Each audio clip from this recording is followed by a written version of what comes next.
Saya tidak akan memberikan prolog yang panjang karena nanti teman-teman bisa menyampaikan beberapa hal.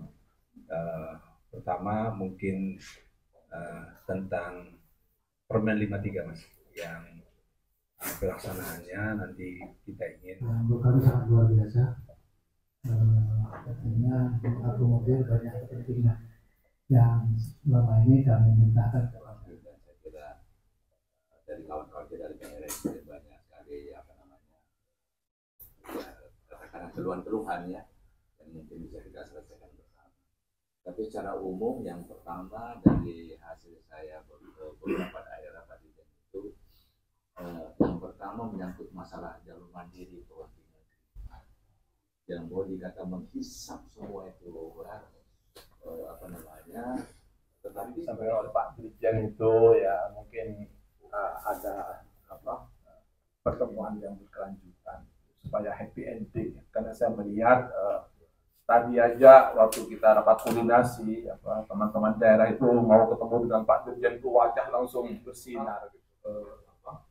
Pak Dirjen menantikan atau mengakomodir itu pertemuan mungkin sekali sampai terakhir, karena saya melihat selama 4 tahun ini penuh dinamika yang persoalannya hanya sampai dilakukan saat ini 4 tahun terakhir ini.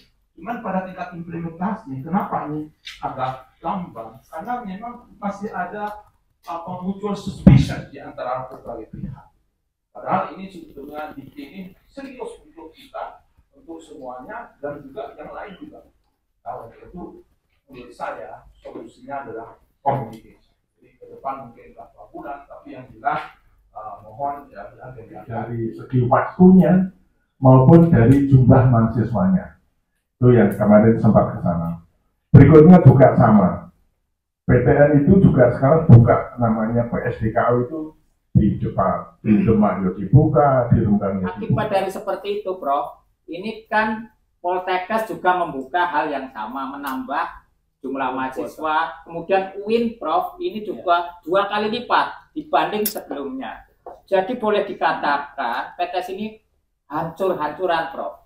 Saya yakin dalam 4-5 tahun terakhir PTS akan berguguran, Prof. Ini sudah kelihatan di kota kami, sudah ada 4-5 perguruan tinggi sudah mulai akan dialih kelola, dalam pengertian bahasa lain adalah diambil alih oleh para cukom mungkin ya, Prof. Itu kira-kira seperti itu. Tambahannya kami juga mengeluh adanya IPPA, ISK, KKK yang lain, Prof. Capek sekali kami ngurusi akreditasi dengan IPPA, ISK dan lain-lain. Mohon kiranya kalaupun tetap ada, mohon disederhanakan. Berikutnya tambahannya dengan SK yang nomor 53 ya, Prof. Saya mengusulkan, karena kami PTS kelas menengah mungkin beda dengan PTS yang di bawahnya, Prof. Mohon akreditasi tetap dibagi menjadi baik sekali dan unggul ya. Mungkin bagi PTS yang biasa dia merasa tertolong dengan kata-kata akreditasi, tapi bagi kami yang sudah akreditasi baik sekali bahkan A, ini akan kesulitan menjual nama atau prodi itu ke masyarakat ya. Kami mengusulkan seperti itu. Mungkin ada tidak sependapat dengan teman-teman, tapi kami merasa bahwa dengan baik sekali dan unggul itu lebih nyaman kami di dalam mempromosikan unitas kami di masyarakat. Itu tambahannya kira-kira, Prof, mungkin bisa ditambahkan kepada teman-teman yang lain. Silakan, monggo.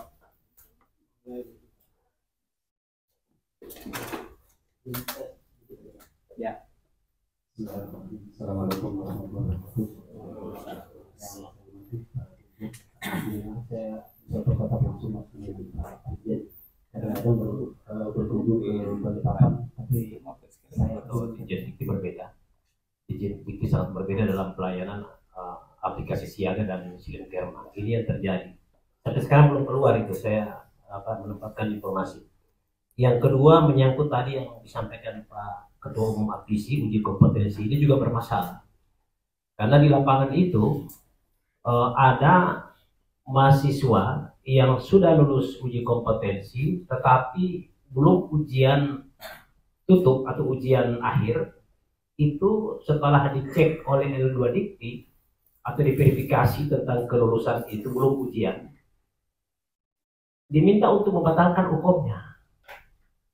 Ya, ini mungkin bisa jadi masukan untuk Pak Dirjen bahwa ini seperti, kalau kebijakan seperti ini kan merugikan masyarakat. Padahal di sisi lain secara sistem diajukan untuk bisa begitu UKOM secara terbuka sistem, tetapi setelah ada perbedaan waktu antara ujian perguruan tinggi, ujian tutup dengan UKOM, kok setelah dicek ada verifikasi perbedaan 2-3 bulan, itu diminta dibatalkan. Ya ini kan merugikan. Terus kalau dibatalkan UKOM kan pasti mereka akan membayar lagi. Ya, dengan alasan bahwa tidak boleh ujian UKOM itu lulus sebelum lulus secara internal ujian tutup. Ini yang menjadi alasan dari L2 Dikti. Oleh karena itu mungkin ini tolong solusinya. Saya juga bingung sebagai ketua aktivis untuk menjelaskan ini. Kemudian yang ketiga tentang Permen 53 pasal 80. Mungkin banyak orang tidak melihat ini. Di pasal peralihan itu dengan tegas bahwa perguruan tinggi atau program studi yang tidak mengajukan akreditasi sampai dengan batas waktu transisi itu ditutup, Pak. Ya. Itu kan iya jelas ada di peralihan. Sedangkan di wilayah kami, ya, setelah saya dapat data ada kurang lebih 100-an program studi yang belum mengajukan akreditasi dan kurang lebih 40-an perguruan tinggi yang belum mengajukan juga akreditasi. Kalau dia 1 tahun lebih, tidak sampai 2 tahun, saya kira ini banyak ditutup untuk Gorontalo atau L2 Dikti wilayah 16, Sulut, Gorontalo dan Sulteng. Ya. Saya kira ini mohon kebijakannya, mohon ini aspirasi. Saya juga bingung menyampaikan ini. Memang aturan seperti itu. Orang lebih fokus pada akreditasi, pelaksanaan akreditasi, tapi mereka tidak lihat ada sanksi yang tegas. Ya, setelah masa transisi 2 tahun paling lambat, kalau tidak mengajukan akreditasi, prodi dan perguruan tinggi ditutup. Ya, wisuda pasti Pak tidak bisa. Ini langsung ditutup. Apakah tidak bisa? Di Permen itu harusnya tidak boleh ada batasan seperti itu karena di PTS juga banyak keterbatasan untuk waktu. Saya kira itu saja. Terima kasih. Assalamualaikum warahmatullahi wabarakatuh. Jatah HIP di LLDT kan semakin berkurang karena kebanyakannya. Jadi di sini mengenai masalah pajak PTS atau yayasan. Lalu kemudian PBB yang masih dipungut oleh Pemda dan PPH yang dijadikan objek untuk meningkatkan pendapatan negara. Jadi perlu Pak Dirjen ketahui bahwasannya kita ini PTS sekarang ini sedang mengalami pendarahan. Artinya pendarahan di bidang keuangan, menurunnya mahasiswa, jadi berpengaruh berimbas terhadap pendapatan hingga PTS maupun yayasan. Namun kita dipungut pajaknya itu masih tetap Pak Dirjen. Nah kemarin itu kita coba untuk banding pajak. Ya alhamdulillah kalah Pak Dirjen, jadi tetap harus bayar sesuai dengan artinya biaya yang sudah ditentukan begitu, sehingga harapannya di sini dari pemerintah dan pihak kementerian bisa memberikan nafas lah bagi kami PTS ini, karena sekarang ini memang posisi yang sedang sulit untuk dapat, artinya di sini diberikan keringanan mengenai masalah pajak nih Pak Dirjen. Mungkin demikian yang bisa saya sampaikan. Terima kasih. Daripada surplus itu adalah untuk investasi. Ya, pasal 25 jadi 0. Bapak mungkin keuangannya aja yang harus dibetulkan pembukaannya. Saya izin satu Pak Dirjen, kaitannya Ban PT. Jadi Ban PT itu selama ini tidak pernah taat kepada menteri. Kenapa? Misalnya ada prodi baru, di situ sudah dijelaskan bahwa prodi baru mendapatkan akreditasi minimum. Tetapi setelah izin itu turun, akreditasi itu tidak pernah dimunculkan oleh Ban PT. Bahkan kita membuat surat, disuruh membuat buram, dimarah-marahi. Padahal mereka sendiri yang tidak tahu. Terus kemudian kaitannya dengan nomor berapa 53. Ini saya khawatir. Ban PT itu pasti membuat peraturan Ban PT tadi, membuat peraturan Ban PT untuk menghambat Permen nomor 153 itu. Karena efeknya panjang, misalnya prodi baru tidak mendapatkan akreditasi minimum, efeknya panjang. Kita tidak bisa menerima KIP, Padahal sudah kita mendapatkan KIP dari usulan masyarakat. Kita sudah dapat aspirasi, dapat jatah 50, tapi tidak bisa diposting. Karena kalau BANPT tidak memunculkan akreditasi, maka prodi tidak bisa dipilih. Itulah BANPT seperti itu. Jadi saya juga selalu ini dengan Prof. Ramli, ini sudah beda dengan waktu masih di DE. Karena dulu kalau ada aturan dari menteri itu yang seharusnya sudah jelas, prodi baru harus diberikan akreditasi minimum. Kalau akreditasi minimumnya itu baik, harus kasih baik. Jangan kita mengajukan malah dimarah-marahi. Ajukan ini harus assessment, apakah BANPT itu lebih tinggi daripada menteri? Apakah dapat membatalkan SK yang sudah dikeluarkan oleh menteri? Begitu Pak Dirjen, terima kasih. Kan ada disampaikan bahwa akan dibayar begitu. Ternyata itu juga banyak persyaratan. Jika sudah lewat trennya tidak ada, tidak dikembalikan begitu. Jadi banyak persyaratannya. Dan memang masalah transisi ini juga yang menjadi hambatan. Gitu. Tapi saran saya tadi sudah memang menyampaikan kalau boleh itu akreditasi prodi dihilangkan. Tapi sebenarnya udah dari dulu sih saya dengar gitu ya. Tapi kok belum ada tanda-tanda oleh karena kita semua perguruan tinggi swasta itu hanya disibukkan oleh urus-urus akreditasi prodi gitu. Apalagi yang C itu kan 3 tahun lewat sedikit ya kira-kira begitu. Jadi mohon pertimbangannya Pak, karena di luar negeri sana tadi akreditasi prodi itu sudah nggak ada. Jadi kalau boleh akreditasi institusi yang membawahi semua untuk akreditasi prodi. Nah yang mungkin yang dari tadi tidak ada yang menyampaikan adalah tentang kalau boleh dibuat aturan untuk dosen. Kami kebetulan saya ini anak buahnya Prof. Ramli dari dulu saya pimpinan perguruan tinggi sudah 27 tahun. Nah ini aturan dosen. Saya atau yayasan kami sudah menyekolahkan dosen di upgrade itu sudah berulang-ulang. Tapi begitu ada penerimaan dosen di PTN, mereka coba-coba, udah lulus di sana lalu pas kita divisitasi nama itu udah nggak ada. Jadi rasanya ya kami jadi berjalan di tempat terus kalau begini. Jadi udah disekolahkan oleh yayasan, keluar lagi gitu. Jadi kalau boleh ke depan, kalau sudah di swasta, ya jangan lagi, ya kira-kira begitu ya. Ini permohonan saja. Yang berikutnya adalah ini persyaratan sertifikasi saya, sertifikasi pertama. Tetapi untuk sekarang dosen kami itu untuk sertifikasi itu TKD 550 dan hanya 4 perguruan tinggi yang bisa melayani TKD UGM. Dengan ada beberapa, jadi kalau tidak mencapai 550 ya sampai bertahun-tahun tidak ada sertifikasi. Jadi mohon dipertimbangkan lagi. Tadi mengenai saya tetap walaupun dikatakan tidak usah diulang tapi harus diulang. Kami ini jalur mandiri kalau di Manado itu ada konstat ya. Mereka 7 kali penerimaan ya. Ada semikola, ada Citotumoto dan bahkan ada karyawan Pak. Jadi ya mungkin bisa ditelusurin nanti saya bisa karena kebetulan ada teman juga hanya 2 kali seminggu kuliah gitu. Nggak usah tes juga masuk SNPTN apa begitu bisa kuliah di Unpad gitu. Jadi terus terang Pak saya dulu waktu masih sekolah tinggi itu 1000 lebih mahasiswa saya. Nah ini setelah universitas ya memang terpuruk sekali, tapi mungkin bukan saya saja ya, tetapi hanya membesarkan diri saja, ya siapa tahu nanti ada harapan dan ada perubahan, kira-kira begitu Mas. Nah tadi tentang akreditasi minimum, saya pun merasakan, menyurat sudah selama 2 tahun itu, sampai lebih 2 tahun itu menyurat ini akreditasi, ya seperti tadi, nggak bisa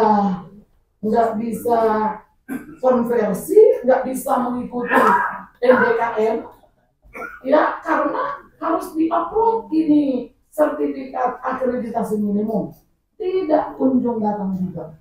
Apalagi ini konversi, tadinya di STIMIK itu sudah akreditasi, tapi kita mau mengkonversi prodi itu supaya terakreditasi di universitas itu berdarah-darah. Saya mesti WA dulu masih pacaran, semua WA ke segala penjuru, tapi lama sekali. Jadi mungkin itu aja kami dari Sulawesi Utara. Nama saya Ibu Rosdiana Simbolon, Sekretaris Aptisi Sulawesi Utara, dan saya sebagai Rektor Universitas Tanah Raya.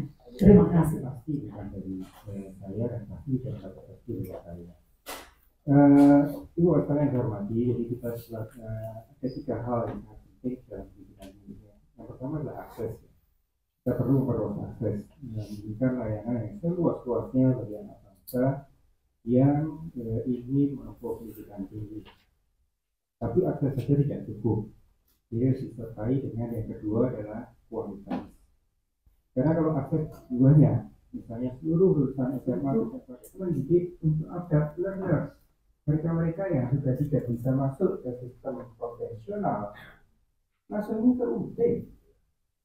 Jangan kemudian ikut-ikutan bukan semua.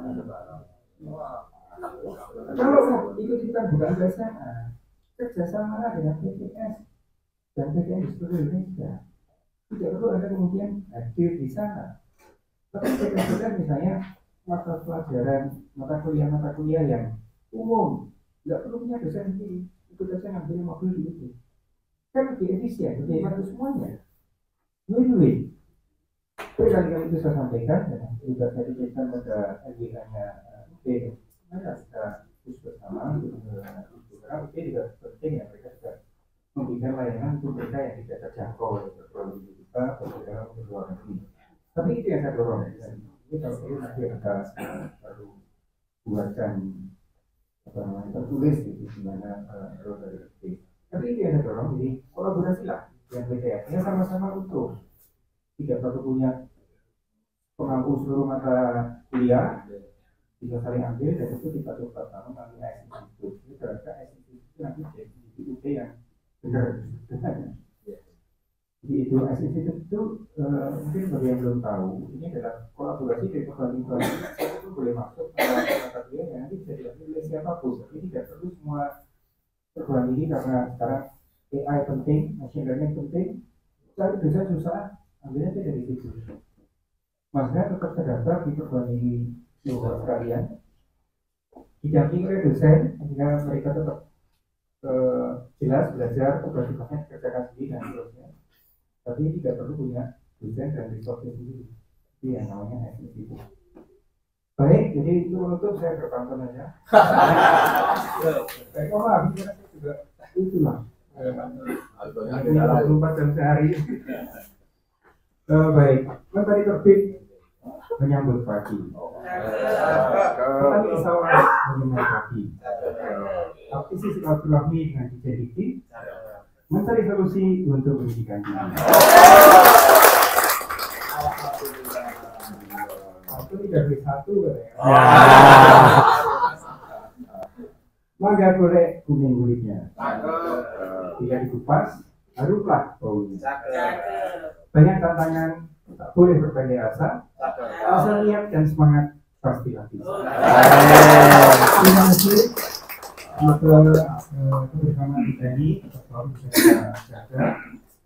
Semuanya untuk kepentingan kemajuan pendidikan kesehatan di depan bangsa dan semoga kita sampai semakin baik lagi ke depan. Insyaallah.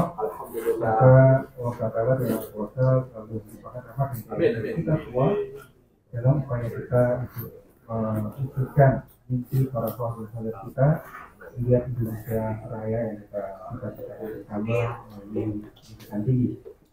Terima kasih dan mohon maaf atas segala salah dan kelas. Wassalamualaikum warahmatullahi wabarakatuh. Waalaikumsalam.